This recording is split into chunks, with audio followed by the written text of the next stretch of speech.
Okay, we are on YouTube Live. Let me just announce to whoever might be watching this video later that we are starting with, of course, we're reading Stephen Hero, and we're starting today reading Chapter 21, which in the New Directions paperback version is page 122. And I'll put a link to the Gutenberg version in case anybody on the internet watching the video wants to read along while we're reading. Okay, and we've got our okay. Let me get my participants up here. Okay, so off we go. Chapter 21 of Stephen Hero. Between Easter and the end of May, Stephen's acquaintance with Cranley progressed night by night. At the time of the summer examinations, as the time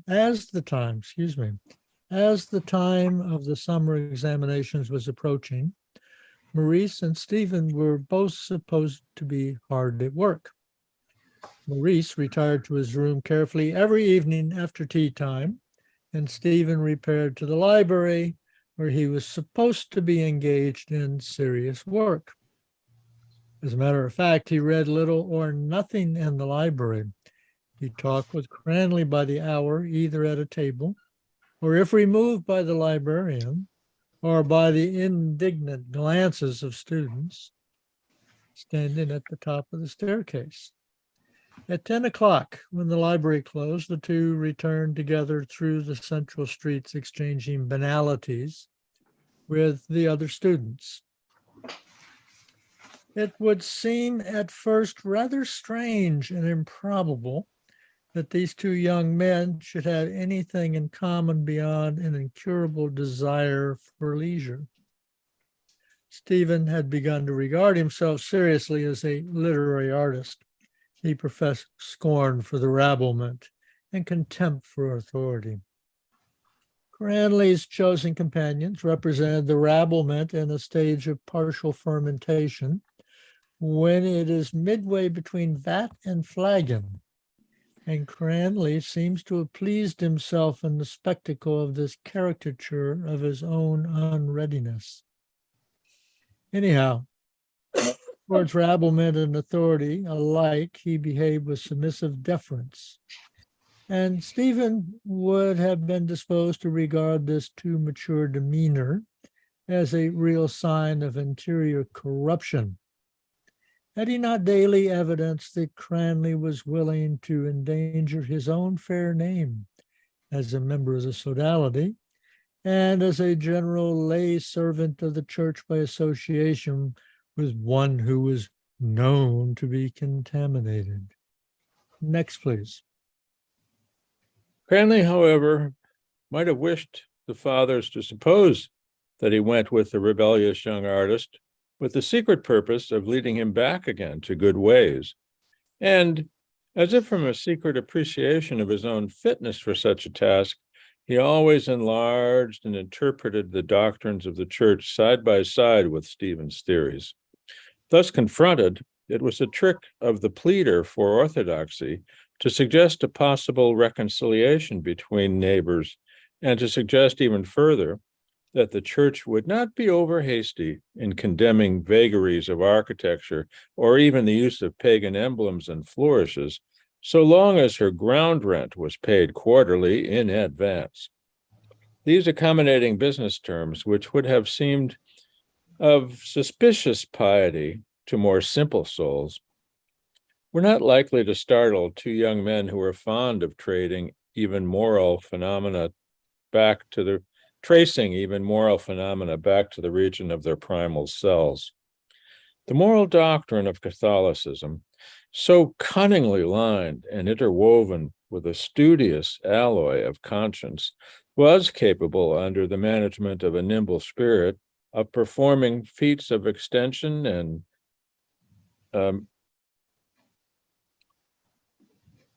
contraction. I'm sorry. After 1,000 such changes of form, this elastic body was suddenly detected in a change of position, and a point hitherto external was now seen to be well enclosed within it. And all this imperceptibly, while the eye was lulled by the mere exhibition of so many variations executed with a certain amoeboid instinct. As for artistic sympathies, Cranley could hardly be said to offer these. Next, please. He had all the rustic's affection for the prosaic things of the 6 days of the week, and in addition to this, he lacked the hypocritical taste which the rustic affects for the fine arts on the 7th day. In the library, he read nothing but the weekly illustrated papers. Sometimes he took a big book from the counter and carried it solemnly to his place, where he opened it and studied the title page and preface for an hour or so. A fine literature he had, almost literally speaking, no knowledge. His acquaintance with English prose seemed to be limited to a hazy acquaintance with the beginning of Nicholas Nickleby, and of the English verse he had certainly read Wordsworth's poem, which is called Advice to a Father. Both of these accomplishments he divulged to Stephen one day when he had been discovered reading with great attention the title page of a book which was called Diseases of the Ox. He offered no comment on what he had read and simply stated the achievement, not without wonder at his having achieved it. He had a straggling regiment of words at his command, and he was thus enabled to express himself. But he spoke flatly and frequently made childish errors. He had a defiant manner of using technical and foreign terms, and he wished to suggest that for him they were conventions of language. His receptiveness was not troubled by any nausea. He received everything that came in his way, and it was purely instinctive of Stephen to perceive any special affinity in so indiscriminate a vessel. He was fond of leading a philosophical argument back to the machinery of the intellectual faculty itself, and in mundane matters he did likewise, testing everything by its food value. Next, please. It was in favor of this young man that Stephen decided to break his commandment of reticence. Cranley, on his side, must have been above all the accidents of life if he had not suffered a slight commotion from such delicately insistent flattery. Stephen spoke to his impoverished ear out of the plenitude of an amassed vocabulary and confronted the daring commonplaces of his companion's mood with the complex radiance of thought. Cranley seldom or never obtruded his presence upon these monologues. He listened to all, seemed to understand all, and seemed to think it was the duty of his supposititious character to listen to and understand. He never refused his ear. Stephen claimed it in and out of season as he felt the need for intelligent sympathy. They promenaded miles of the streets together, arm in arm. They halted in wet weather under spacious porches, desisting at the sight of some inviting frivolity. They sat sometimes in the pit of a music hall, and one unfolded to the other the tapestry of his poetical aims, while the band bawled to the comedian and the comedian bawled to the band. Cranley grew used to having sensations and impressions recorded and analyzed before him at the very instant of their apparition. Such concentration upon oneself was unknown to him, and he wondered at first with the joy of solitary possession at Stephen's ingenuous arrogance. This phenomenon, which called all his previous judgments to account and opened out a new system of life at the last limit of his world, rankled somewhat in his mind. It irritated him also because he knew too well the large percentage of Christian sentiment which concealed itself under his veneer of stoicism to suspect himself of any talent for a similar extravagance. And yet, Hearing the wholehearted young egoist pour out his pride and anger at his feet like some costly ointment, and benefiting by a liberality which seemed to keep nothing in reserve, much as he would have liked to hold himself aloof from such ties, he felt himself gradually answering the appeal by a silent, perverse affection. He affected more brutality than was in his nature, and as if infected by his companion's arrogance, seemed to expect that the practice of aggressive criticism could be suspended in his case.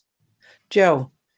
A license which he allowed himself rather freely was that of impolite abstraction, so deep as to suggest great mental activity, but issuing at last in some blunt actuality. If a conversation, monologue, which had set out from a triviality seemed to him likely to run on unduly, he would receive it with a silence through which aversion was just discernible, and at a lull bring his hammer down brutally on the poor original object. At times, Stephan found this ultra-classical habit very unpalatable. One evening, the monologue was interrupted time after time. Stephan had mentioned his sister's illness and had spread out a few leagues of theory on the subject of the tyranny of home. Cranley never actually broke in upon the oration, but he continued inserting question after question whenever he had an opening. He asked Isabel's age, her symptoms, her doctor's name, her treatment, her diet, her appearance, how her mother nursed her, whether they had sent for a priest or not, whether she had ever been sick before or not. Stephan answered all these questions, and still Cranley was not satisfied. He continued his questions until the monologue had enough decency to be abandoned, and Stephan, thinking over his manner, was unable to decide whether such conduct was to be considered the sign of a deep interest in a human illness, or the sign of irritated dissatisfaction with an inhuman theorist. Tom. Stephan did not in the least shrink from applying the reproach to himself, but he found himself honestly unable to admit its justice. His sister had become almost a stranger to him on account of the way in which he had been brought up. He had hardly spoken 100 words to her since the time when they had been children together. He could not speak to her now except as to a stranger. She had acquiesced in the religion of her mother. She had accepted everything that had been proposed to her. If she lived, she had exactly the temper for a Catholic wife of limited intelligence and of pious docility, and if she died, she was supposed to have earned for herself a place in the eternal heaven of Christians, from which her two brothers were likely to be shut out. Calamities in this world are reported to sit lightly on the shoulders of the true Christian, who can bide his time until the Creator institutes the kingdom of the good. Isabel's case moved Stephan's anger and commiseration, but he saw at once how hopeless it was and how vain it would be for him to interfere. Her life had been and would always be a trembling walk before God. The slightest interchange of ideas between them must be either a condescension on his part or an attempt to corrupt. No consciousness of their nearness in blood troubled him with natural, unreasoning affection. She was called his sister, as his mother was called his mother, but there had never been any proof of that relation offered him in their emotional attitude towards him, or any recognition of it permitted in his emotional attitude towards them. The Catholic husband and wife, the Catholic father and mother are allowed to be natural at discretion, but the same grace is not vouchsafed to Catholic children. Next. They must perceive an unquestioning ordinance, even at the risk of being upbraided as unnatural by the very preachers who assert that nature is the possession of Satan. Stephan had felt impulses of pity in his mother, for his father, for Isabel, for Wells also, but he believed that he had done right in resisting them. He had first of all to save himself, and he had no business trying to save others unless his experiment with himself justified him. Cranley had all but formulated serious charges against him, calling up by implication the picture of Isabel, with her gradually wasting frame, her long dark hair and great wondering eyes. But Stephen stood up to the charges and answered in his heart that was injustice to point a finger of reproach at him, and that a vague, inactive pity for those who upheld a system of mutual servile association towards those who accepted it was only a play upon emotions as characteristic of the egoist, as of the man of sentiment. Isabel, moreover, did not seem to Stephen to be in any great danger. He told Cranley she was probably growing too fast. Many girls were delicate at that age. He confessed that the subject tired him a little. Cranley stood still and looked at him fixedly. My dear man, said he, do you know what it is? You're an extraordinary man. Next, please. A week before the examination, Cranley explained to Stephen his plan for reading the course in 5 days. It was a carefully made plan founded upon an intimate knowledge of examiners and examination papers. Cranley's plan was to study from 10 in the morning until 2:30 in the afternoon, then from 4 to 6, and then from 7:30 to 10. Stephen declined to follow this plan as he imagined he had a fair chance of passing on what he called roundabout knowledge, but Cranley said that the plan was perfectly safe. I don't quite see that, said Stephen. How can you manage to pass, in Latin composition, say, after such a cursory run over it? If you like, I'll show you some things, not that I can write so marvelously. Cranley meditated without seeming to observe the offer. Then he averred flatly that his plan would work. I'll take my dying Bible, he said. I'll write them as good a thing, and good a thing as they want. What do they know about Latin prose? Not much, I suppose, said Stephen, but they may not be quite ignorant of Latin grammar. Cranley thought this over and then found his remedy. Do you know what, he said. Whenever I can't think of the grammar, I'll bring in a piece out of Tacitus. Apropos of what? What the flame in hell does it matter what it's apropos of? Quite right, said Stephen. Cranley's plan neither succeeded nor failed for the very good reason that it was never followed. The nights before the examination were spent sitting outside under the porch of the library. The two young men gazed up into the tranquil sky and discussed how it was possible to live with the least amount of labor. Cranley suggested bees. He seemed to know the entire economy of bee life, and he did not seem as intolerant towards bees as towards men. Stephen said it would be a good arrangement if Cranley were to live on the labor of the bees and allow him, Stephen, to live on the united labors of the bees and of their keeper. Next. You need to turn on your mic there, Lois. I will watch from dawn to gloom. The lake reflected sun illume. The yellow bees in the ivy bloom. Illume, said Cranley. You know the meaning of illume? Who wrote that? Shelley. Illume. It's just a word, for autumn. Deep, gold, autumn. A spiritual interpretation of landscape is very rare. Some people think they write spiritually if they make their scenery dim and cloudy. That bit you said now doesn't seem to me spiritual, nor to me. But sometimes Shelley does not address the eye. He says, many a lake-surrounded flute.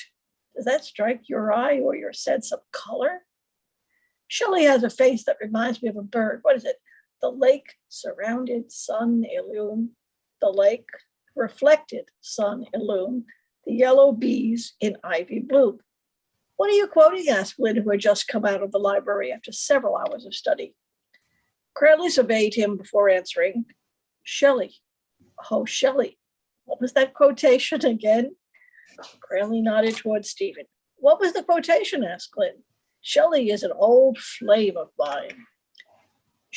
Stephen repeated the lines, and Glynn nodded his head nervously several times in approval. Beautiful poetry, Shelley wrote, didn't he? So mystical. Do you know what they call them yellow bees in Wicklow? Asked Cranley suddenly, turning to Glynn. No, what? Red-arsed bees. Cran laughed loudly at his own remark and struck his heels on the granite steps.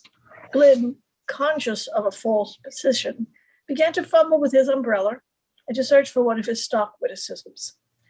But that is only, he said, if you will pardon the expression, that is only, so to speak, the lake surrounded sun illume, the red-ass bees in the ivy bloom.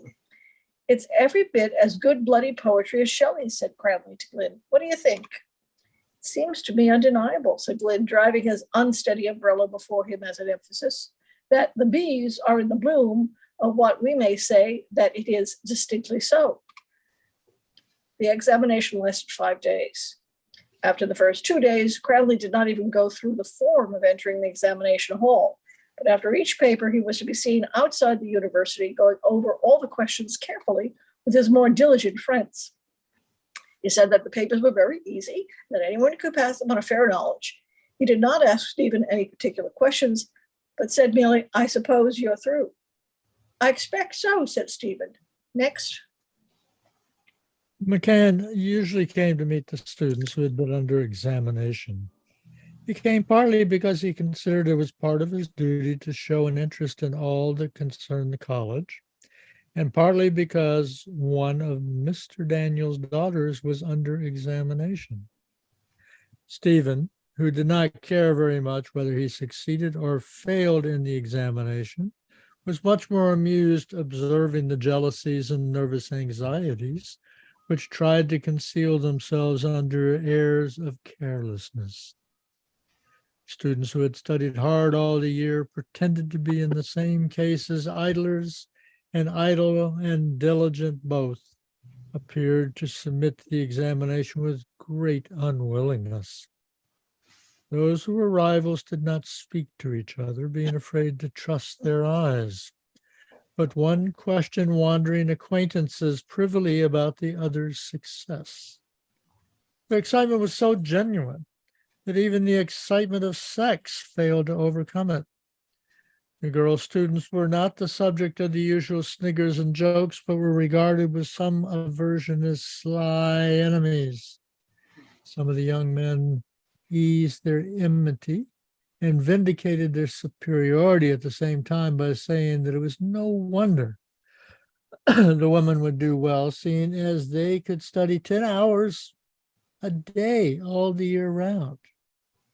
McCann, who acted as a go-between, told them the gossip from the other camp, and it was he who had spread the report that Landy would not get first-class honors in English because Miss Reeves had written an essay of 20 pages on the use and abuse of ridicule. Next, please. The examination ended on Tuesday. On Wednesday morning, Stephen's mother seemed to be rather anxious. Stephen had not given his parents much satisfaction as to his conduct at the examination, but he could not think that this was the cause of his mother's trouble. He waited, however, for the trouble to declare itself. His mother waited till the room was clear, and then she said casually, "You've not made your Easter duty yet, have you, Stephen?" Stephen answered that he had not. "It would be better for you to go to the confession in that daytime. Tomorrow is Ascension Thursday, and the chapels are sure to be crowded tonight by people who have left the making of their Easter duty to the last moment. It's a wonder people wouldn't have more shame in them. Goodness knows they have time enough from Ash Wednesday, without waiting till the stroke of 12 to go to the priest. I'm not speaking of you, Stephen. I know you have been studying for your examination, but people who have nothing to do." Stephen made no answer to this, but went on scraping diligently in his eggshell. "I have made my Easter duty already on Holy Thursday." But I'm going to the altar in the morning. I'm making a novena, and I want you to offer up your communion for a special intention of mine. What special intention? Well, dear, I'm very much concerned about Isabel. I don't know what to think. Stephen stuck his spoon angrily through the bottom of the shell and asked, was there any more tea? There's more in the pot, but I can boil some water in a minute. Oh, never mind. It won't be a jiffy. Next, please. Stephen allowed the water to be put on as it would, give him time to put an end to the conversation. He was much annoyed that his mother should try to wheedle him into conformity by using his sister's health as an argument. He felt that such an attempt dishonored him and freed him from the last dissuasions of considerate piety. His mother put on the water and appeared to be less anxious, as if she had expected a blunt refusal. She even ventured on the small talk of religious matrons. I must try and get into town tomorrow in time for High Mass in Marlborough Street. Tomorrow is a great feast day in the church. Why? Asked Stephen, smiling. The Ascension of our Lord, answered his mother gravely. And why is that a great feast day? Because it was on that day he showed himself divine. He ascended into heaven. Stephen began to plaster butter over a crusty heel of the loaf, while his features settled into definite hostility. Where did he go off? From Mount Olivet, answered his mother, reddening under her eyes. Head first? What do you mean, Stephen? I mean, he must have been rather giddy by the time he arrived. Why didn't he go by balloon? Stephen, are you trying to scoff at our Lord? I really thought you had more intelligence than to use that kind of language. It's only what people who believe only in what they can see under their noses. I'm surprised. Tell me, Mother, said Stephen between mouthfuls. Do you mean to tell me you believe that our friend went up off the mountain as they say he did? I do. I don't. What are you saying, Stephen? It's absurd. It's Barnum. He comes into the world, God knows how, walks on the water, gets out of his grave, and goes up the hill of Howth. What drivel is this? Stephen! I don't know. I don't believe it. And it would be no credit if I did. It's no credit to me that I don't. It's drivel. The most learned doctors of the church believe it, and that's good enough for me. He can fast for 40 days. God can do all things. There's a fellow in Capel Street at present in a show who says he can eat grass as hard nails. He calls himself the human ostrich. Stephen, said his mother, I'm afraid you have lost your faith. I'm afraid so too, said Stephen. Mrs. Dedalus looked very discomposed and sat down helplessly on the nearest chair. Stephen fixed his attention on the water, and when it was ready, made himself another cup of tea. Next, please. I little thought, said his mother, that it would come to this, that a child of mine would lose the faith. But you knew some time ago. How could I know? You knew. I suspected something was wrong, but I never thought. And yet you wanted me to receive Holy Communion. Of course you cannot receive it now, but I thought you would make your Easter duty as you have done every year up till now. I do not know what led you astray, unless it was those books you read. John, too, your uncle, he was led astray by books when he was young, but only for a time. Poor fellow, said Stephen. You were religiously brought up by the Jesuits in a Catholic home, a very Catholic home. None of your people, neither your father's nor mine, have a drop of anything but Catholic blood in their veins. We'll all make a beginning in the family. This is the result of being left too much liberty. You do as you like and believe what you like. I don't believe, for example, that Jesus was the only man that ever had pure auburn hair. Well, nor that he was the only man that was exactly 6 feet high, neither more nor less. Well, you believe that. I heard you tell that years ago to our nurse in Bray. Do you remember Nurse Sarah? Mrs. Dedalus defended the tradition in a half-hearted way. Oh, that is what they say. Oh, they say a great deal. But you need not believe that if you don't want to. Thanks very much. All you are asking to believe in is the word of all you are asked to believe in is the word of God. Think of the beautiful teachings of our Lord. Think of your own life when you believed in those teachings. Weren't you better and happier then? It was good for me at the time, perhaps, but it is quite useless for me now. Next, please. I know what is wrong with you. You suffer from the pride of the intellect. You forget that we are only worms of the earth. You think you can defy God because you have misused the talents he has given you. I think Jehovah gets too high a salary for judging motives.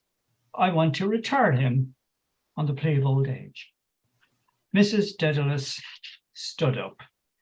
Stephen, you may use that kind of language with your companions, whoever they are, but I will not allow you to use it with me. Even your father, bad as he is supposed to be, does not speak such blasphemy as you do. I'm afraid that you're a changed boy since you went to that university. I suppose you fell in with some of those students. Good Lord, Mother, said Stephen, don't believe that. The students are awfully nice fellows. They love their religion. They wouldn't say boo to a goose. Wherever you learned it, I will not allow you to use such language to me when you speak of holy things. Keep that for the street corners at night. Very well, Mother, said Stephen. But you began the conversation. I never thought I would see the day when a child of mine would lose the faith. God knows I didn't. I did my best for you to keep you in the right way. Mrs. Dedalus began to cry. Stephen, having eaten and drunk all within his province, rose and went towards the door. It's all the fault of those books and the company you keep. Out at all hours of the night instead of in your home, the proper place for you. I'll burn every one of them. I won't have them in the house to corrupt anyone else. Stephen halted at the door and turned towards his mother, who had now broken out into tears. If you were a genuine Roman Catholic, Mother, you would burn me as well as the books. John, take it from there. I knew no good would come out of her going to that place. You are ruining yourself, body and soul. Now your faith is gone. Mother, said Stephen from the threshold, I don't see what you're crying for. I'm young, healthy, happy. What is the crying for? It's too silly. Stephen went over to the library that evening expressly to see Cranley and narrate his latest conflict with orthodoxy. Cranley was standing under the library porch announcing the results of the examinations beforehand. He was surrounded as usual by a little group among whom were his friend, the clerk from the custom house, and another bosom friend, a very grave-looking elderly student named Lynch. Lynch was of a very idle disposition and allowed 6 or 7 years to intervene between his leaving school and beginning a course in medicine at the College of Surgeons. He was much esteemed by his colleagues because he had a deep, vast voice, never stood any drinks in return for those which he accepted from others, and seldom uttered any remarks in return for those he listened to. He always kept both his hands in his trousers pockets, and he walked and jutted out his chest in a manner which was intended as a criticism of life. He spoke, however, to Cranley principally about women, and for this reason Cranley had nicknamed him Nero. It was possible to accuse his mouth of a Neronic tendency, but he destroyed the illusion of imperialism by wearing his cap very far back from his shock forehead.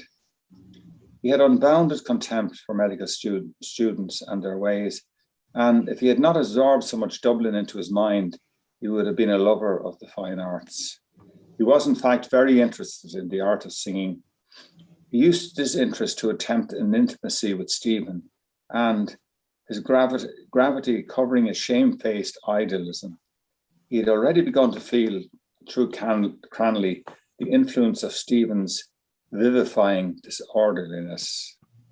His objections, singular enough in a lax character, to trite and meaningless execrations, to the facile iniquities of the lips, had resulted for him in 2 moments of inspiration.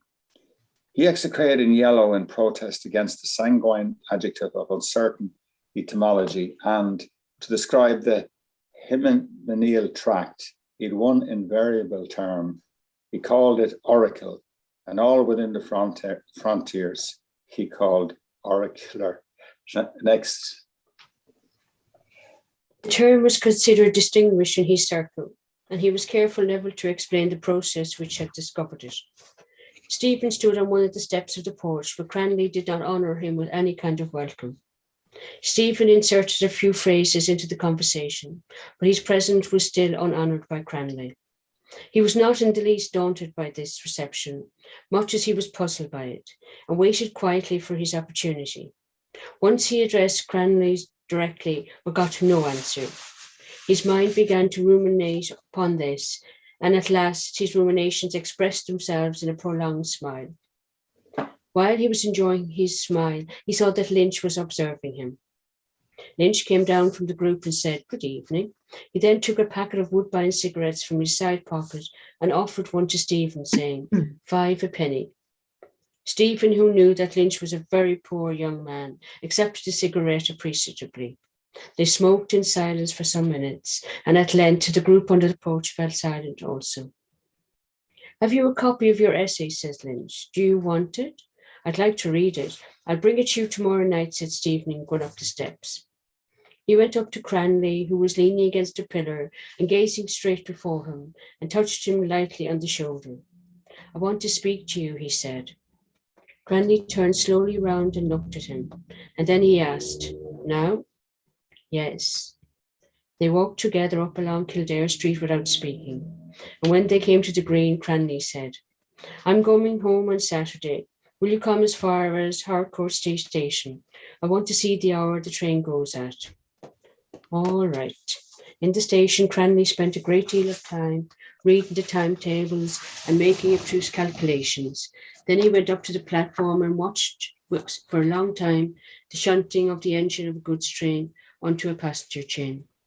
The engine was steaming and blowing a deafening whistle and rolling billows of thick smoke towards the roof of the station. Cranley said that the engine driver came from his part of the country and that he was the son of a cobbler at Tinnahealy. The engine executed a series of indecisive movements and finally settled itself onto the train. The engine driver stuck his head out through the side and gazed languidly along the train. Next, please. "I suppose you would call him sooty Jesus," said Cranley. "Cranley," said Stephen, "I have left the church." Cranley took his arm at the word, and they turned away from the platform and went down the staircase. As soon as they had emerged into the street, he said encouragingly, "You have left the church?" Stephen went over the interview phrase by phrase. "Then do you not believe any longer?" "I cannot believe." "But you could at one time." "I cannot now." "You could now if you wanted to." "Well, I don't want to." "Are you sure you do not believe?" "Quite sure." "Why do you not go to the altar?" "Because I do not believe." "Would you make a sacrilegious communion?" "Why should I?" "For your mother's sake." "I don't see why I should." "Your mother will suffer very much. You say you do not believe. The host for you is a piece of ordinary bread. Would you not eat a piece of ordinary bread to avoid causing your mother pain?" "I would in many cases." "And why not in this case? Have you any reluctance to commit a sacrilege? If you do not believe, you should not have any." "Wait a minute," said Stephen. "At present, I have a reluctance to commit a sacrilege. I am a product of Catholicism. I was sold to Rome before my birth. Now I have broken my slavery, but I cannot in a moment destroy every feeling in my nature. That takes time. However, if it were a case of needs, for my life, for instance, I would commit any enormity with the host."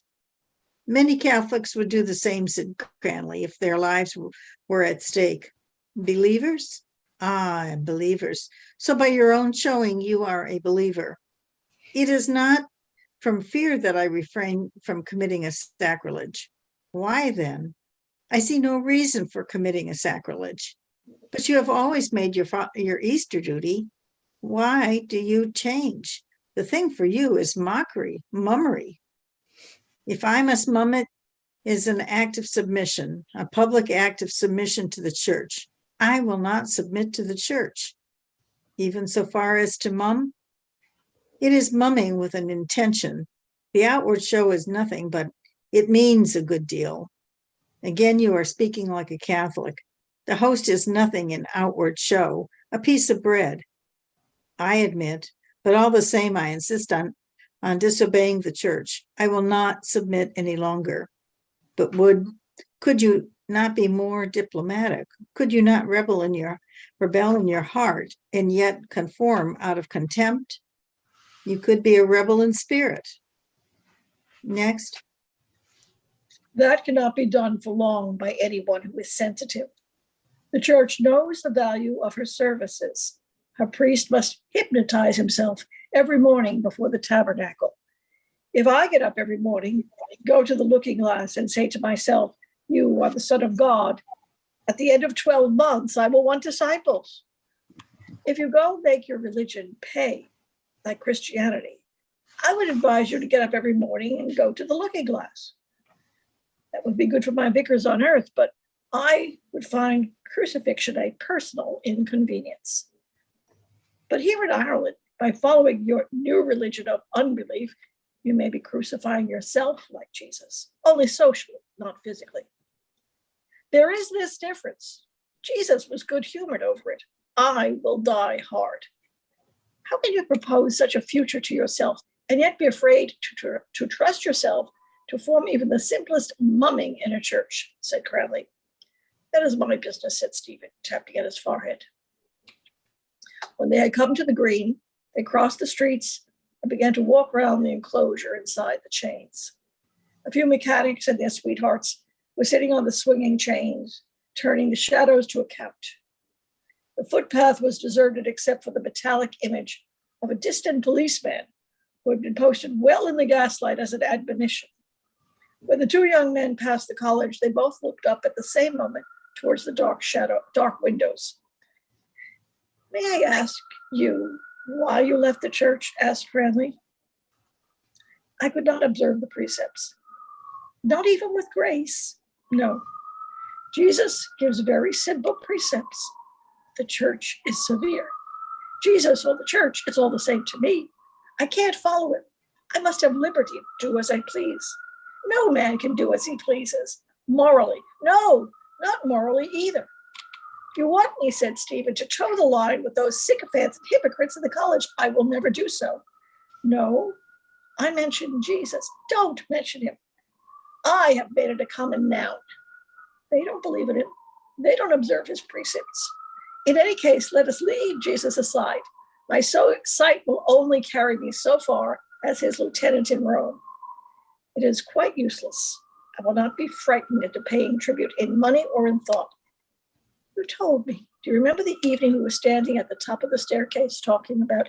Yes, I remember, said Stephen, who hated Cranley's method of remembering the past. What did I tell you?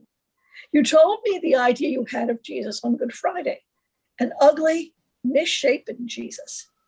Did it ever strike you that Jesus may have been a conscious imposter? I have never believed in his chastity. That is, since I began to think about him, I am sure he was no eunuch priest. His interest in loose women is too persistently humane. All the women associated with him are of dubious character. You don't think he was God? What a question. Explain it. Explain the hypostatic union. Tell me if the figure which that policeman worships as the Holy Ghost is intended for a spermatozoon with wings at it. What a question. He makes general remarks on life. That's all I know. And I disagree with him. Next. For example, look here. I cannot talk on this subject. I'm not a scholar, and I receive no pay as a minister of God.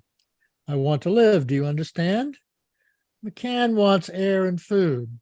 I want them and a hell of a lot of other things too.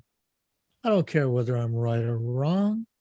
There's always that risk in human affairs, I suppose. But even if I'm wrong, at least I shall not have to endure Father's butt's company for eternity. Cranley laughed. Remember, he would be glorified.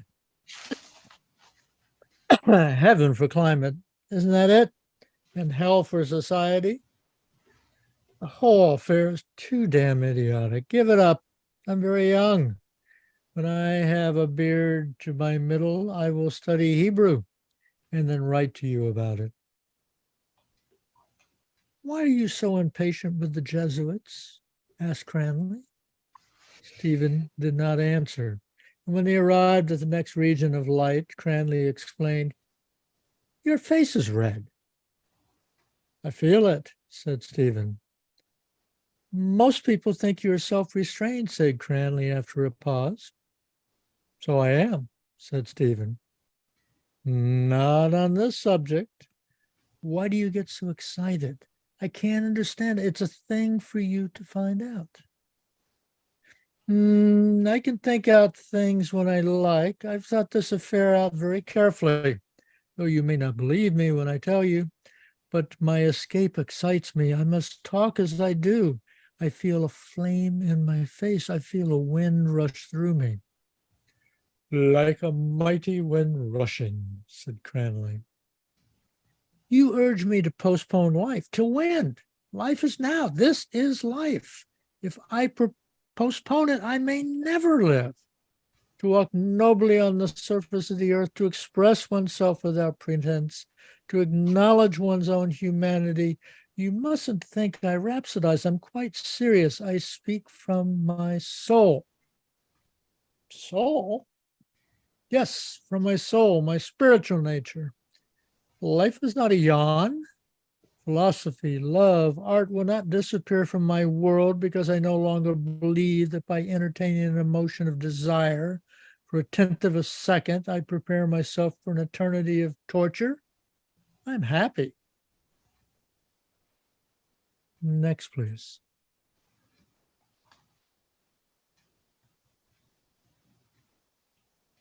Bill? There. Can you say that? Jesus is sad. Why is he so sad? He's solitary. I say you must feel the truth of what I say. You are holding up the church against me. Allow me. But what is the church? It is not Jesus, the magnificent solitary with his inimitable abstinences. Church is made by me and my like. Her services, legends, practices, paintings, music, traditions. These her artists gave her. They made her what she is. They accepted Aquinas's commentary on Aristotle as the word of God and made her what she is. And why will you not help her to be so still? You, as an artist. I see you recognize the truth of what I say, though you won't admit it. The church allows the individual conscience to have great, in fact, you believe that is, said Cranley, stamping each heavy foot on the words, honestly and truly. Enough, said Stephen, gripping his companion's arm. You need not defend me. I will take the odds as they are. They paced along 3 sides of the green in silence, while the couples began to leave the chains and return meekly to their modest resting places. And after a while, Cranley began to explain to Stephen how he too had felt the desire for life, a life of freedom and happiness, when he had been younger, and how at that time he too had been about to leave the church in search of happiness, but that many considerations had restrained him. Okay. So it's decision time. Do we continue on into 22? It looks pretty dense. I'm sure it is pretty dense. Mm. Yeah, it's really a matter of what we want to do as a group. I mean, we have been, going along with the idea of a chapter at a time, but shall we be like Stephen and break this pattern and see what freedom brings us? Whatever. I think, I think that I think that what we read was relatively short, Duncan. I would feel that we should go on myself. Okay. All right. So that's what I think. Yeah. Two or three others want to toss their hat in the ring here. Let's just do it. Yeah. Let's do it. Whatever. On we go. Yeah. On we go. So that means Mishnah. Katrina. No, it's my turn. Okay. Joan, yeah. It's your turn. So she's Cranley went to Wicklow at the end of the week, leaving Stephen to find another auditor. Luckily, Maurice was enjoying his holidays, and though Stephen spent a great deal of his time roaming through the slums of the city while Maurice was out on the bull, the two brothers often met and discoursed. Stephen reported his long conversations with Cranley, of which Maurice made full notes. The younger skeptic did not seem to share his brother's high opinion of Cranley, though he said little. It was not from jealousy, but rather from an overestimate of Cranley's rusticity that Maurice allowed himself this prejudice. To be rustic in his eyes was to be a mass of cunning and stupid and cowardly habits. He had spoken with Cranley only once, but he had often seen him. He gave it as his opinion that Cranley never thought until someone spoke to him, and then he gave birth to some commonplace which he would have liked to have been able to disbelieve. Stephen thought this exaggerated saying that Cranley was daringly commonplace, that he could talk like a pint. great.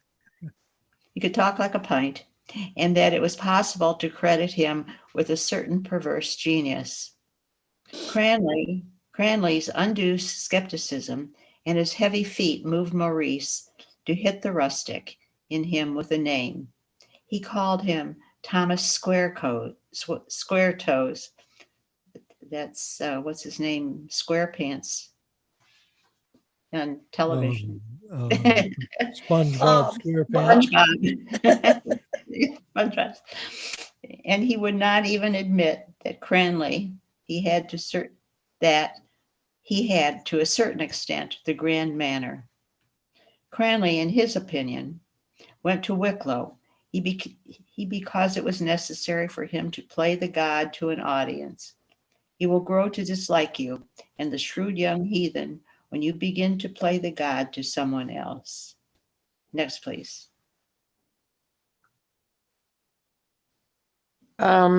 He will give you nothing in exchange for what you give him, whether he has it or not, because his character is naturally overbearing. He cannot possibly understand half of what you say to him, and yet he would like to be thought the only one who could understand you. He wants to become more and more necessary to you until he can have you in his power. Be careful never to show any weakness to him when you are together. You can have him in your power so long as you hold the whip hand. Stephen replied that he thought this was a very novel conception of friendship, which could not be proved true or false by debate alone, but that he was himself the conscious possessor of an intuitive instrument which might be trusted to register any enmity as soon as it appeared. He defended his friend and his friendship at the same time. The summer was dull and warm. Nearly every day, Stephen wandered through the slums, watching the sordid lives of the inhabitants. He read all the street ballads which were stuck in the dusty windows of the Liberties. He read the racing names and prices scrawled in blue pencil outside the dingy tobacco shops, the windows of which were adorned with scarlet police journals.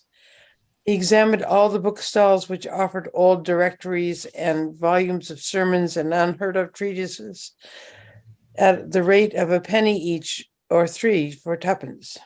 He often posted himself opposite one of the factories in old Dublin at 2 o'clock to watch the hands coming out to dinner. Principally young boys and girls with colorless, expressionless faces who seized the opportunity to be gallant in their way. Joe. He drifted in and out of interminable chapels, in which an old man dozed on a bench, or a clerk dusted the woodwork, or an old woman prayed before the candle she had lighted. As he walked slowly through the maze of poor streets, he stared proudly in return for the glances of stupid wonder that he received, and watched from under his eyes the great cow-like trunks of police constables swing slowly round after him as he passed them.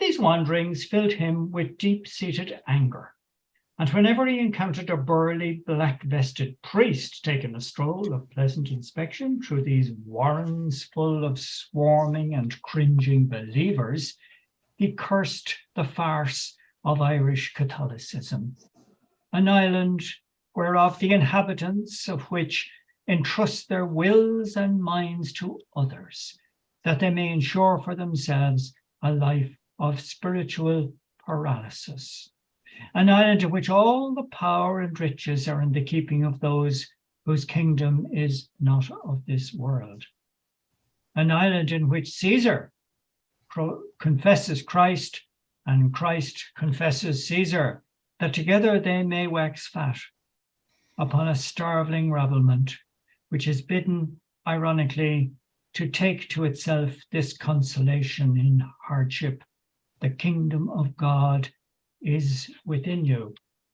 This mood of indignation, which was not guiltless of a certain superficiality, was undoubtedly due to the excitement of release, and it was hardly countenanced by him before he realized the dangers of being a demagogue.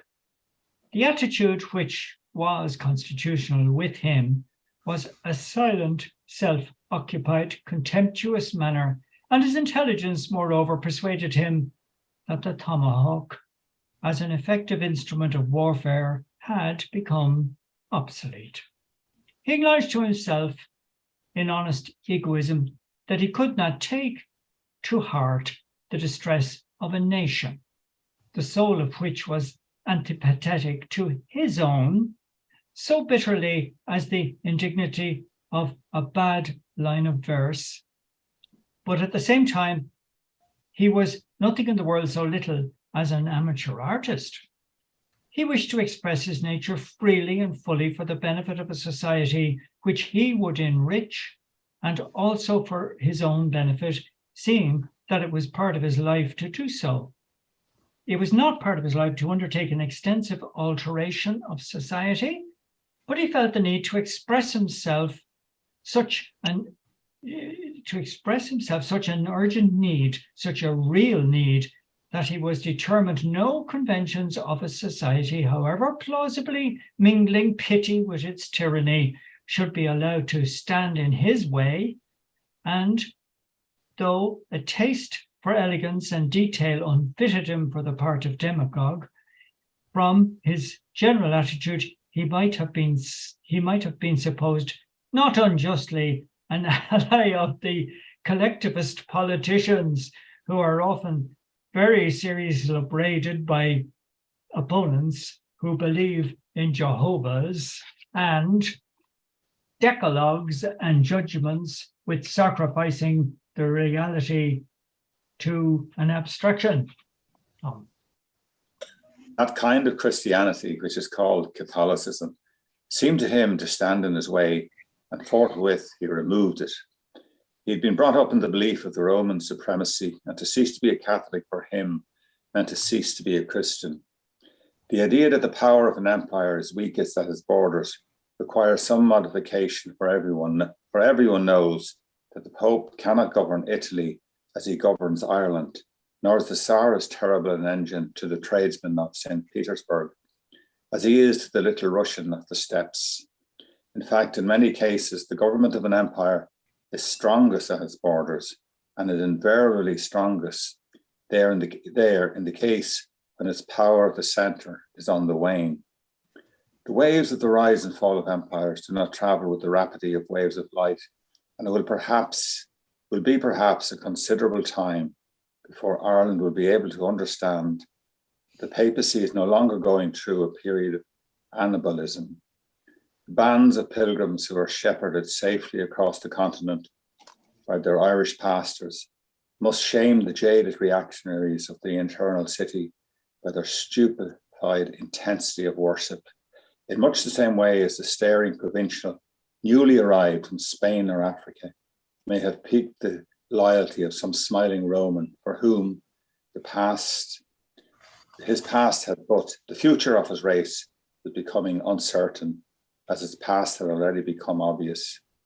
Though it is evident on the one hand, this persistence of Catholic power in Ireland must intensify very greatly the loneliness of the Irish Catholic who voluntarily outlaws himself, yet on the other hand, the force which he must generate to propel himself out of so strong and intricate a tyranny may often be sufficient to place him beyond the region of re-attraction.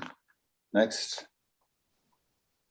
It was, in fact, the very fervour of Stephen's former religious life which sharpened for him now the pains of his solitary position, and at the same time hardened into a less pliable, a less appeasable enmity, motive rages, and glowing transports on which the emotions of helplessness and loneliness and despair had first acted as chilling influences. The tables in the library were deserted during the summer months, and whenever Stephen wandered in there, he found few faces that he knew. Cranley's friend, O'Neill Glynn, the clerk from the Custom House Guinness, was one of these familiar faces.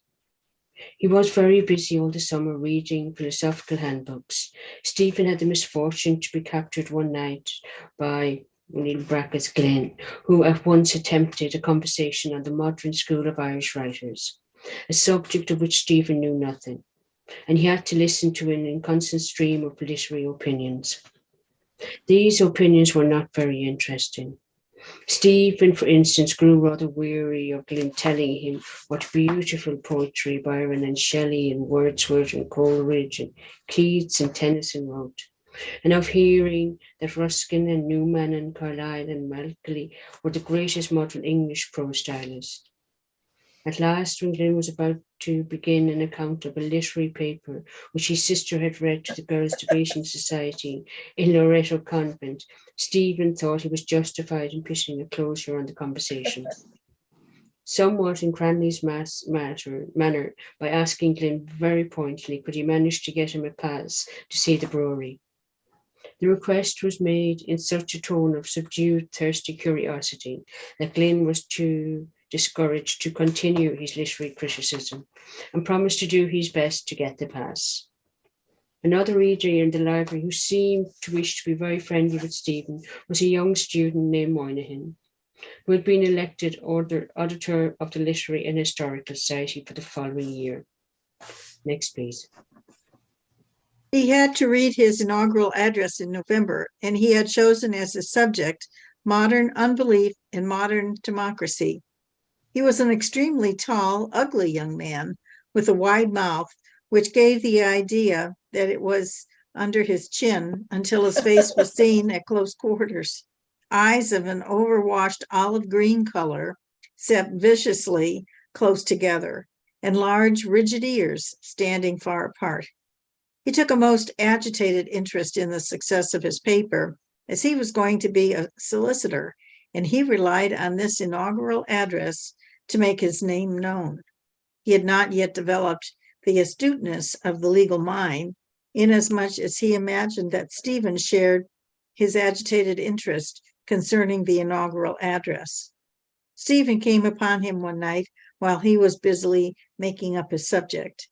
He had some bulky volumes by Lecky at his side, and he was reading and making notes upon an article in the Encyclopedia Britannica under the heading of Socialism.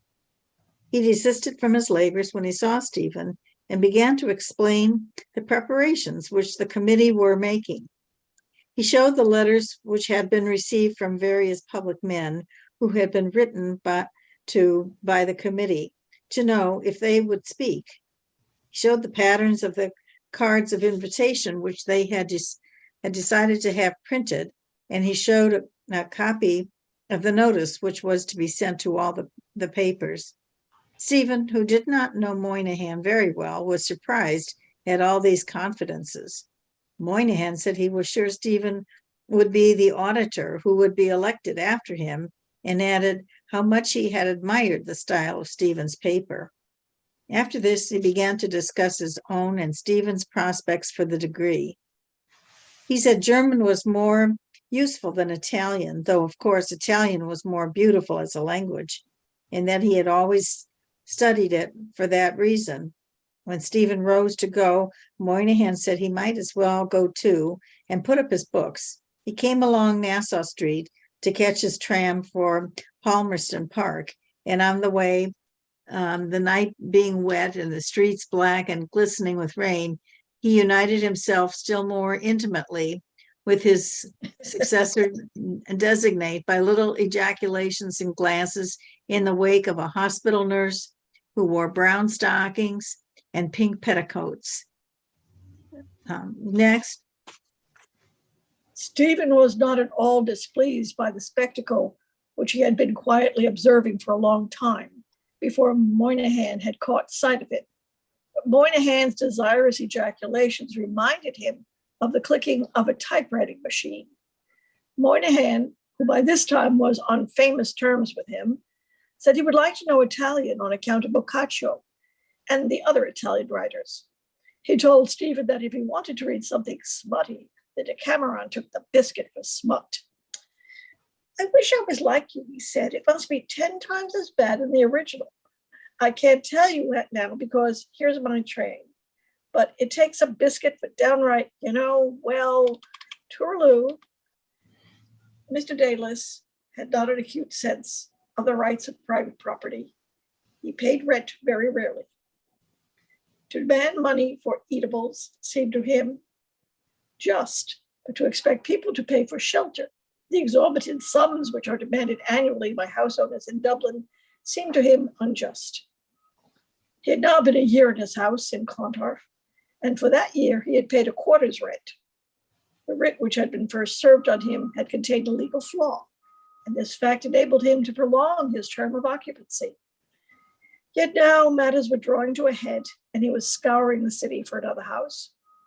A private message from a friend in the sheriff's office gave him exactly 5 days of grace.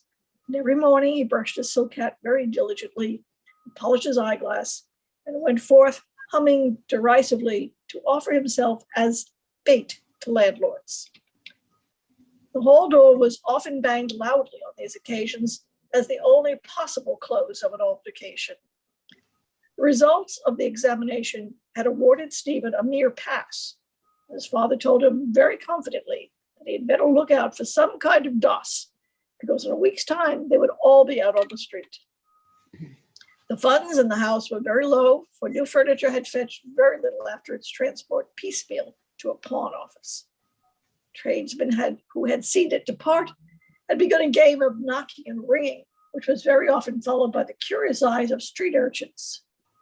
Isabel was lying upstairs in the back room, day by day growing more wasted and querulous. The doctor came twice a week now and ordered her delicacies. Mrs. Daly had to set her wits to work to provide even one substantial meal every day, and she certainly had no time to spare between accomplishing this feat, appeasing the clamor at the hall door, parrying her husband's ill humor, and attending on her dying daughter. As for her sons, one was a free thinker, the other surly. Morris ate dry bread, muttered maledictions against his father and his father's creditors, practiced pushing a heavy flat stone in the garden, and raising and lowering a broken dumbbell, and trudged to the bull every day that the tide served. In the evening, he wrote his diary or went out for a walk by himself. Stephen wandered about morning, noon, and night. The two brothers were not often together. One dusky summer evening, they walked into each other very gravely at a corner and both burst out laughing. And after that, they sometimes went for walks together in the evening and discussed the art of literature. Stephen had lent his essay to Lynch, as he had promised to do, and this loan had led to a certain intimacy. Lynch had almost taken the final vows in the order of the discontented, but Stephen's unapologetic egoism, his remorseless lack of sentiment for himself, no less than for others, gave him pause. His taste for fine arts, which had always seemed to him a taste which should be carefully hidden away, now began to encourage itself timidly. He was also very much relieved to find Stephen's aestheticism united with a sane and conscienceless acceptance of the animal needs of young men, for, being a shrewd animal himself, he had begun to suspect from Stephen's zeal and loftiness of discourse, at least an assertion of that incorrigible virginity which the Irish race demands alike from any John who would baptize it, or from any Joan who would set it free, as the first heavenly proof of fitness for such high offices. Next, please. Okay, I think we will stop here. And my own feeling is that a really natural break comes actually back on page 150, where Monahan says Tooraloo. Tooraloo. And then Yeah. there's this whole family thing going on. I think that would actually be, it would be good to reread that part. Yeah. Start next time, because Okay. it's so much in the family. Yeah. Wow. Lots of, once again, lots of good stuff. Although it was really interesting to me at how almost incoherent everything became for a while. You mean the writing? Yeah. I felt the same thing in at different parts. The beginning of chapter 21 was where I first started noticing it. It became, you could almost sense Joyce's effort in trying to write it, that it was an early piece of writing, that he was kind of struggling, offering up as many big words as he could, making it more complex, made it that you had to concentrate very hard to keep on with what he was saying. At least that was my problem. It might not have been for you.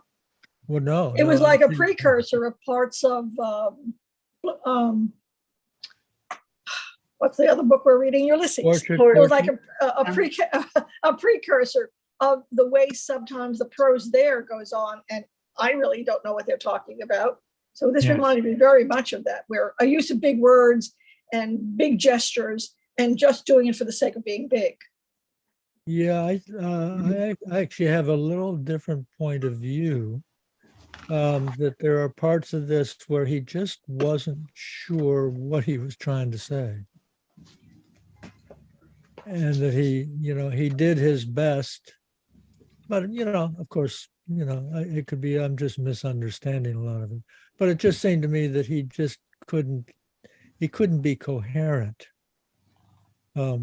Which was interesting because I haven't felt much of that. I felt that so far that, some of the writing is not as mature, but it was still clear. But there were certain bramble bush areas of this. Anyway, I won't ramble on and on about it. Yeah, his conversation with his mother made it very clear, I felt. It was. It clear up where his mind was working. And I think he might have edited this further. If it had been going for final printing, I think he would have, on rereading himself, had the same thoughts as we're having. He was a bit harsh with her, was he not? Oh, very much so. Oh, yes. yeah. If you want to. I think we would say brutal. Brutal. Yeah.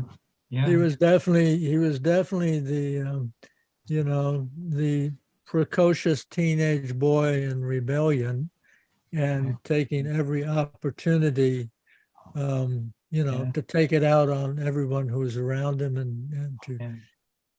you know. This is what I describe as being wrestled to the ground by your teenage son many every morning over breakfast. Yes, yes, You know? yes, yes. Well, I was one time when I realized things had changed was an actual wrestling match between my son and I, Yeah, where that I too. ended up with a cut above my eye, and I thought, I think I'm going to avoid physical stuff with this boy from now on. Yeah.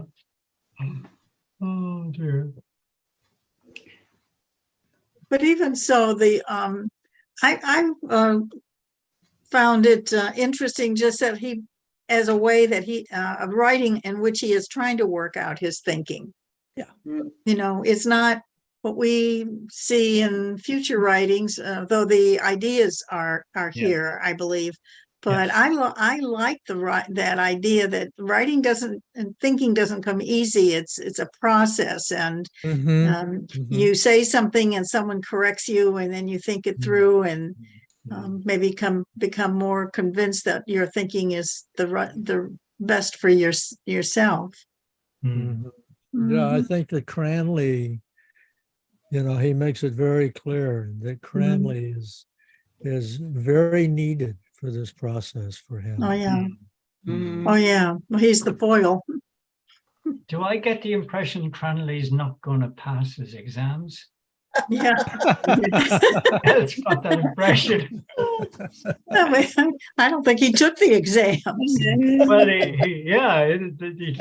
you know, I can't see how he hadn't even showed up, how he's any chance of passing. Well, no, Like you know, the deadpanness of Cranley, you know, all the time. Yeah. And as the lady said there, he's perfect foil.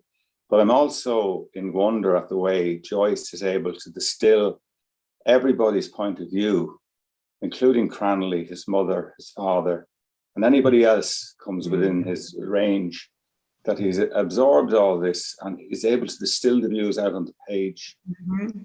And he's only 22 or 23 at this point of his life. Yeah. It's incredible, yeah. And then the part where he's always walking around Dublin. And this is definitely a huge layer, tremendous layer for the writing of Ulysses and all the things he brings into Ulysses on the streets. But he's looking at everything and taking in everything, you know. Yeah. So I think, it's fabulous to kind of see him operating at this level in his writing and in his thoughts, and being able to just touch out every character or absorb it from them, you know, on and on and on. Yeah. On and on.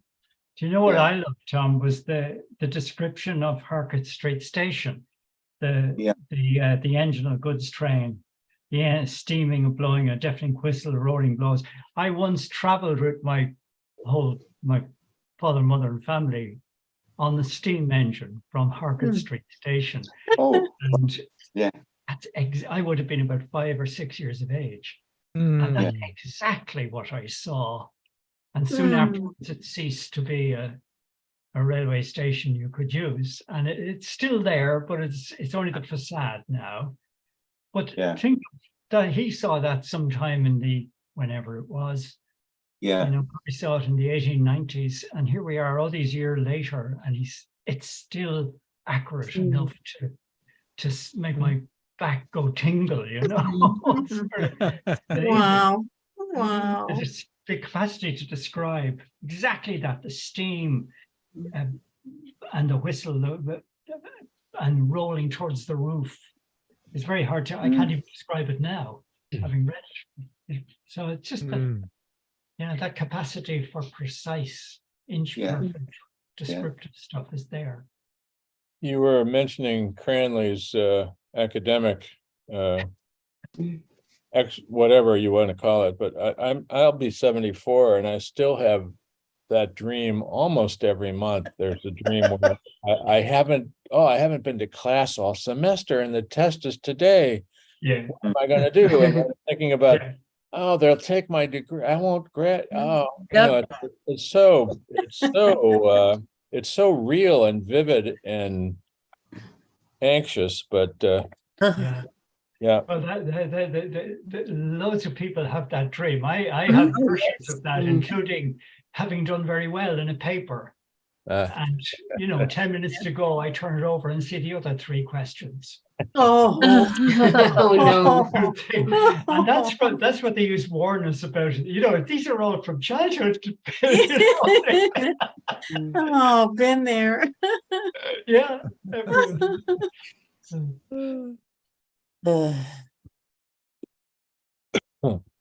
Is not Cranley now? By the time we get to Portrait of an Artist, is not Cranley and Stephen speaking much of the time in Latin, or am I getting them confused with another character?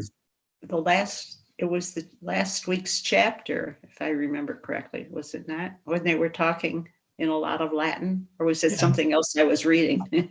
Yeah, it's made up Latin. Yeah. Oh, I'm not okay. sure if- Sanguinarius, I can't remember. sanguinarius, likely, this sort of stuff. They don't really seem to know much Latin, but sanguinarius will be bloody in Latin. Okay, Not well, I'm glad to hear you sanguinarius, say that, likely. because I don't know enough Latin to Yeah. realize that it wasn't. I think they're kind of hiding their conversation from the lesser ones around them. a bit. Mhm. Okay.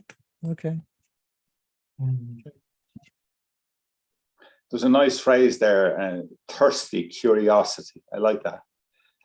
Yeah, especially when asking for a pass to the brewery. Yeah. Yeah. Yeah, It's yeah, a yeah, a combination of words, thirsty curiosity. Yeah. yeah. Mm.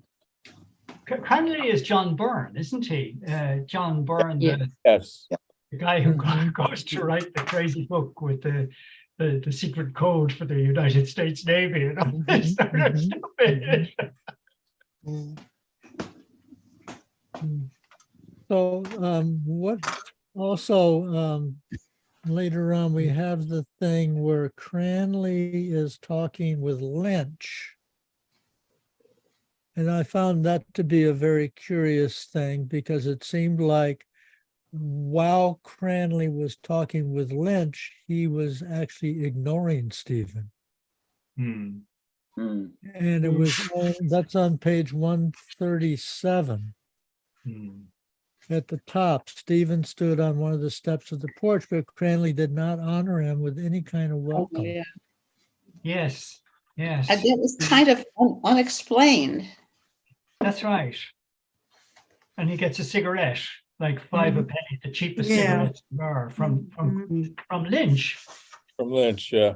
Yeah. Mhm. Yeah, I took that maybe to mean that maybe Cranley is reassessing his relationship based on Stephen's lack of faith or loss of faith. But Oh. maybe I'm Yeah. reading more into it than Yeah. it's there. Huh. Cranley was announcing the results of the examinations beforehand. He may have known of his own Yeah, approximate that's true, exit too. from the institution. And yeah, maybe he resents Stephen for having got a pass at least. Haven't got through. Yeah, yeah. And Lynch is the guy. by doing as little as Cranley had done, but managed to squeak by. Yeah, yeah. Mhm. Lynch is the guy who Stephen refers to as Judas, isn't it? And he walked- Lynch. Lynch, yeah. Yeah. He abandoned Joyce, who was in under threat of assault in Stephen's Green. Right. Over By the Property soldiers, yeah. which that shows up in Ulysses as Stephen and With the soldiers. With the soldiers, right? It's a Hearsay. soldier thing. And, Yeah. and Yeah, and Lynch just walks off. Yeah. And then, so I could see this too, where Cranley ignores Stephen because he's sort of the boss or taking upper a correct stance for him with Lynch, but he doesn't want Stephen to interrupt with any corrections. Yes.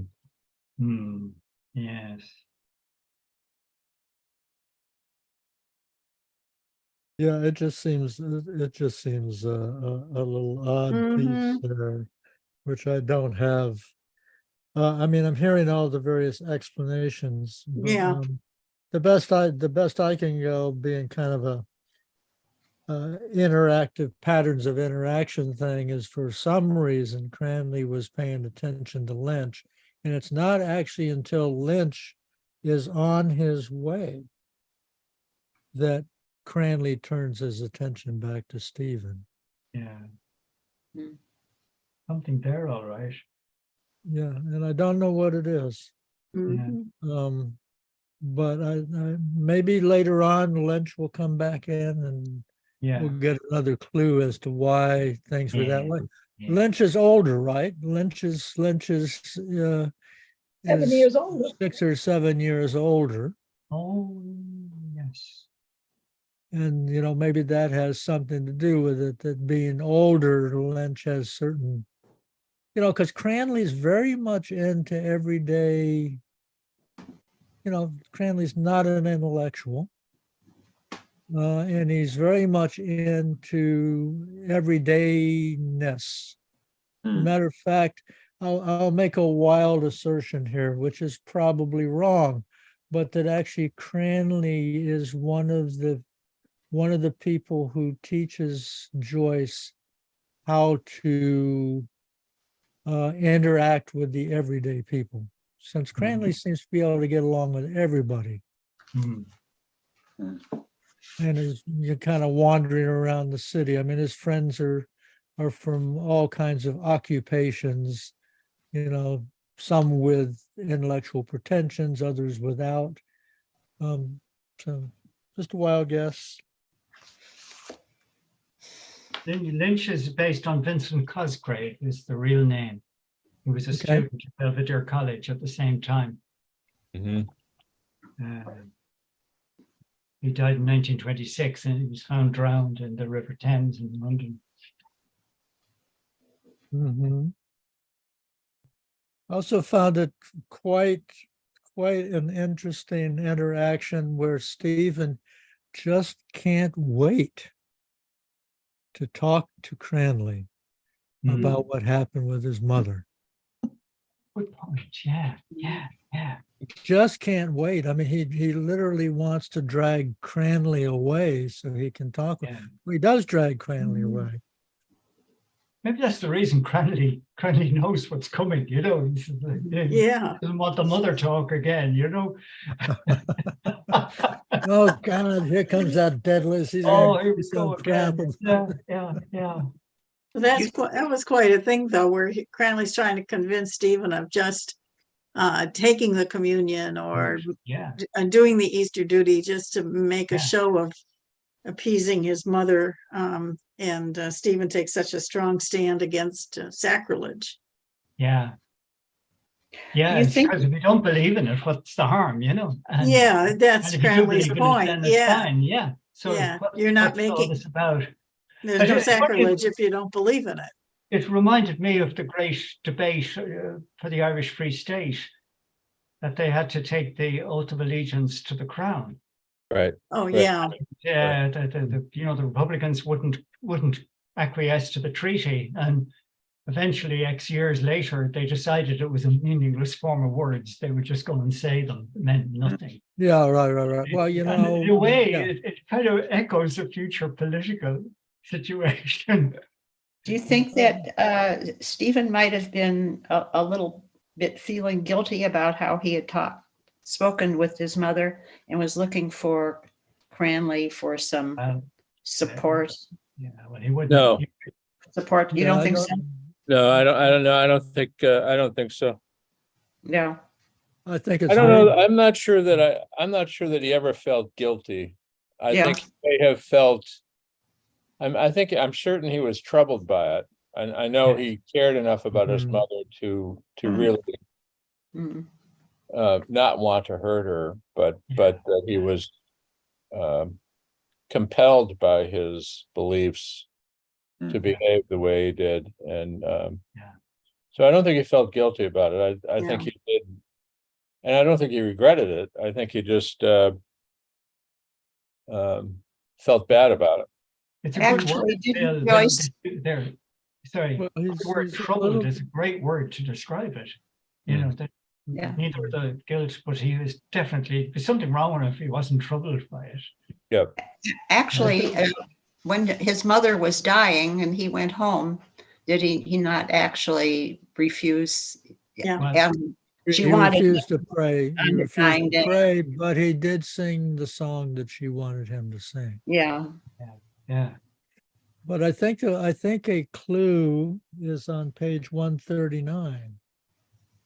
And I'm going to frame this as that that Daedalus is a little bit about the alcoholic who is sworn off alcohol, but knows he better not take another drink anytime soon. Because on 139, starting at the top, and this is Cranley talking, and why not in this case? Have you any reluctance to commit a sacrilege? If you do not believe, you should not have any. And then, wait a minute, said Stephen. At present, I have a reluctance to commit a sacrilege. I'm a product of Catholicism. I was sold to Rome before my birth. Now I've broken my slavery, but I cannot in a moment destroy every feeling in my nature. That takes time. However, if it were a case of needs must for my life, for instance, I would commit any enormity with the host. So at least to me, this is the clue. He's ripped the bandage off, but it hurts, and he doesn't want to, pour salt in his wound right away until the wound has done some healing, which I think is marvelously. I mean, the psychology of this. It takes time. It takes time. It takes time. Yeah.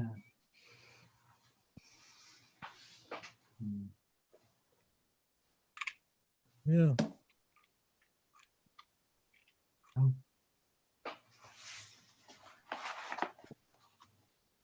How about this whole idea of continuing on with that discussion of Jesus and the fallen women, surrounded by the women? Yeah. Whoa, I thought this is pretty this is Blasphemous. yeah, that's the word. That's the word. That it would be considered blasphemous in the church. Yeah. And questions about the Pope, but Mhm. but there is such a disconnect for me between the teachings of Christ and the management of the church. Yes. Yes. So if you make a gesture about a Pope, well, maybe the Pope has the picture of his lover on the wall looking like Mary or something. Yeah. I mean, it's Well, hard to be critical because when you're so immersed in the dogma and the discipline of the Catholic Church, it's That whole passage was very interesting, though, because I think the point he was making is that Roman Catholicism was created by the artists and not by the priests or the popes. But the Roman, particularly the Roman Catholicism that is practiced by the everyday person, by the everyday Irish person, Irish peasant or Italian peasant or anything. They see the paintings and the chapels and then on the walls, and that's how they think of it. That's how they believe. That would be how they would dream of. I mean, for he to say to his mother that she thought that Jesus was the only one who had pure auburn hair, or that the only man that was ever exactly 6 feet tall. Yeah. Yeah, Yeah. I thought that was a marvelous way of saying that much of dogma has nothing to do with the actual teachings of Christ. And Well, by for this that time, matter, the actual teachings of Christ don't exist either. They're all transmitted by the church. I mean, we don't know what the actual teachings of Christ are. Mhm. We don't know that, we don't know anything. We don't know that there was a Christ. We know that the church says these are the teachings of Christ. This guy, and hey, by the way, here's what happened. Let me tell you a story. There was this guy. Yeah. and his mother wasn't married, but somehow she mystically got impregnated by God. It's a long story, but let me sum it up for you. Yeah. You're going to hell. Yeah. I assume by this time that Joyce had thoroughly studied the Comedian. Yes. And in the Commedia are many arguments against the church. And of course, at the end of Paradiso, the explanation of the Dante's explanation, anyway, of why the religion was powerful, had come into this very pure spot, and that there were lots of complaints by Dante. Like, I mean, very late in the Paradiso, Dante is spending a lot of time complaining about the church and about popes and about people who have taken the doctrine and perverted it. And I think that was actually, I don't know when he studied Dante. I haven't got that firm in my mind. But I think that Isn't that true of everything though, Duncan? Everything you ever read or are taught, everyone interprets their own way. Everyone through whatever mind or consciousness they have, they make the most of it that they can. So everything that's taught is modified by the student. There is no such thing as pure doctrine. It's all, I mean, a priest can tell you the truth, capital T. Yeah. And a million people hearing it will hear it a million different ways and filter it through their own experience and their own understanding and come to some personal belief about it or some personal understanding of it. I would have to say you're kind of right about that, but basically the perversion of interpretation is learned more through the people that you learn the doctrine through than by the doctrine itself. I mean, I'm highly influenced by Zen thought. Okay. And Zen thought, when it comes right down to it, doesn't do doctrine. It says, focus, watch the mind, see the clarity in the mind. So that when I come to the Commedia in that way, then that whole thing with the Imperium and the Prima Mobile and all that, that's kind of what I'm bringing to it. And then when I hear all the complaints, I have this very weird thing going on in my head right now, that when Nietzsche declared the death of God, he was saying, watch out. Things were bad before. Once we kill God, they're really going to go to shit. I don't see Nietzsche that way, but that's Okay. me. Yeah. Well, never mind. I don't, that's for another discussion, another day. Yeah, and we can only go so far with Yeah. all that, because really it's a matter of realizing the possibilities of how people become perverted. And I'm from Texas. We have a lot of the prosperity doctrine here. We have so many Ultimate perversion.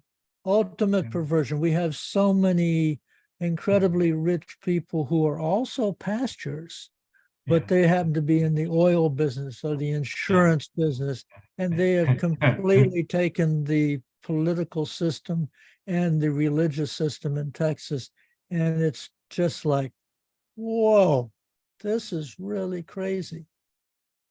Yeah. And this is, so I guess that's why I'm kind of looking at the perversions or the twistedness that happens within the Catholic Church, Yeah. where the fathers and the popes, go for the money and the power thing, the very thing on the 40, that Jesus refused when he was in the desert for 40 days and Satan was whispering in his ear. And it's kind of like, so anyway, I could ramble on and on. That's the phenomenon we've just read, isn't it? That Caesar and Christ in combination, in a kind of an alliance with each other. It's very similar to Puritanism, though, capital P, and the Puritans, the name itself, spoke to how they felt about their beliefs, but they were sincere beliefs that your station in life was a measure of God's grace. Yes. And that, it had nothing to do, you couldn't work, you could not work, if you were poor, it's because God made you poor. If you were in control, it's because God wanted you to be in control. The Calvinism and The Calvinism. And the predetermined, what they call predestination. Yeah, right. So, I mean, there's some connection between that and the modern preacher, millionaire preacher, that, the idea that God wants you to be rich. God wants you to have stuff. If God came back today, do you think he'd be driving a Ford? God, no, he'd be driving a Mercedes. Why wouldn't he? It's like, God wants me to have this plane. He doesn't want me on those other planes with all those heathens. Yeah. Yeah, it's interesting. What's that song? Oh Lord, won't you buy me a Mercedes Benz? Won't you buy My friends me all have a- Porsches, and I must make amends. Janis Joplin. Yeah, and of course she sang that because she came out of Port Arthur, Texas, and Port Arthur, Texas is this really incredible mixture of oil and gas money with fundamentalism. Fundamentalism, yeah. And so, that made it a perfect song, and she could sing it so well because she actually knew people who kind of had that mentality. Yeah. And you can travel around the world and go to Moscow and you'll find Patriarch Kirill, who's the patriarch of the Orthodox Church, who says God wants a nuclear war. Right. But it's really dangerous stuff. Oh yeah. We are dancing. You have to beware of anyone who is certain about their beliefs, or certain about what God wants. Yeah, God seems to talk to a lot of nutcases, Sure does.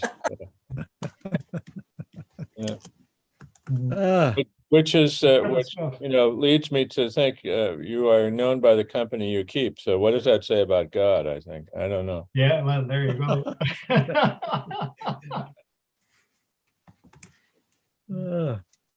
I was at a meeting with the priest up at John Carroll, and it was the idea of women in the church, and he said there never were any from the beginning, and God wouldn't want us to do it now. Right. to give women a voice in management or higher echelons. Yeah. I couldn't believe it. Yeah. He needs a course in church history. Well, no. That is somebody who's that far gone. Yeah. There's no instructing. You just walk on. Yeah. No, the answer to Uh, that he, is needs, usually, he needs his mother to take him by the ear and yeah. take him back behind the woodshed. You need to take them back to Easter when all the men ran away and it was only the women stuck with Christ. Right. Hmm. Yeah. Well, In there his you own go. terms, that'd be the way to. Yeah. Yeah. Well, I'm going to have to go, you guys.